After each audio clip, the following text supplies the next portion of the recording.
महाराष्ट्र सरकार के सांस्कृतिक कार्य निदेशालय के सांस्कृतिक विभाग द्वारा और जिला प्रशासन के समन्वय से राज्य के सभी जिलों में पहली बार महासंस्कृति महोत्सव का आयोजन किया जा रहा है। उत्सव का उद्घाटन शुक्रवार 19 जनवरी को शाम 7 बजे नेहरू मैदान रामटेक में किया जाएगा। संस्कृति का भव्य उत्सव कालिदास की भूमि रामटेक में शुरू होगा। इस उपलक्ष्य में शिवसेना के रामटेक से विधायक आशीष जायसवाल ने प्रेस कॉन्फ्रेंस में सांस्कृतिक कार्यक्रम की पूरी जानकारी दी। आपल्या सर्वांना माझा मनापासून नमस्कार। आपल्या सर्वांना कल्पना आहे की येत्या 22 तारखेला अयोध्या येथे प्रभू रामचंद्राच्या रामलल्लाची प्राण प्रतिष्ठा त्या ठिकाणी होत आहे आणि त्या निमित्ताने रामटेक हे महाराष्ट्राची एक अयोध्या म्हणून आणि प्रभू रामचंद्राच्या दोनदा रामटेकला आल्याने त्यांच्या पदस्पर्शाने पावन झालेल्या रामटेक भूमीत या निमित्ताने एक मोठं महोत्सव व्हावं अशी माझी भावना होती। या बाबतीत मी माननीय सुधीर मुनगंटीवार साहेब यांना निवेदन दिलं की पूर्वी जो आपला सांस्कृतिक महोत्सवाचा कार्यक्रम होता तो आपण परत सुरू करावा, कारण की पूर्वी मी अशा पद्धतीचे उत्सव घेत होतो आणि दिनांक 22 डिसेंबरला सांस्कृतिक कार्य विभागाने आता GR काढला आणि माननीय मुख्यमंत्री उपमुख्यमंत्री आपल्या जिल्ह्याचे पालकमंत्री आणि सर्वांनीच माननीय चंद्रशेखरजी बावनकुळे सर्वांनीच हा महोत्सव रामटेकला घ्यावा याला मान्यता दिली।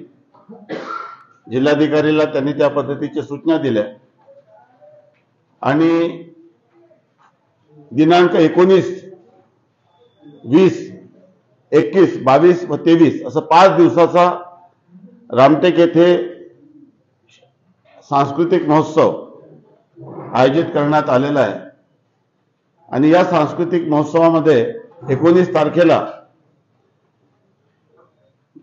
पद्मश्री माननीय हेमा मालिनी या आज अयोध्यात आहे, काल म्हणजे अयोध्यात होत्या आणि आज त्या रामटेककडे निघालेले आहे आणि उद्या रामटेकला पद्मश्री हेमा मालिनी यांचा रामायण नृत्य नाटिका आपण ते सादर करणार आहे। 54 कलाकारांची टीम देखील अयोध्येतून निघाली आहे जी आज रात्री रामटेकला पोहोचणार आहे। या नृत्य नाटिका रामायण नृत्य नाटिकेनंतर 20 तारखेला पद्मश्री सुरेश वाडकर यांचा कार्यक्रम आहे। त्यानंतर 21 तारखेला हंसराज रघुवंशी यांचा कार्यक्रम आहे। त्यानंतर 22 तारखेला रामटेकचा जो इतिहास आहे, प्रभू रामचंद्र रामटेकला दोनदा कोणत्या कारणासाठी आले, रामटेकशी त्यांचा संबंध काय, वनवासात असताना ते रामटेक कशाला आले होते, राजा राम झाल्यानंतर ते रामटेकात कशाला आले, महाकवी कुलगुरूंचा रामटेकचा काय संबंध होतो, वाकाटककालीन इतिहास काय, नगरदनचा किल्ला केव्हा निर्माण झाला आणि ते पूर्वीपासून आजपर्यंत रामटेकचा इतिहास हे एका महानाट्याने आम्ही सिंधुरागिरी महात्म्य नावाच्या एका महानाट्याने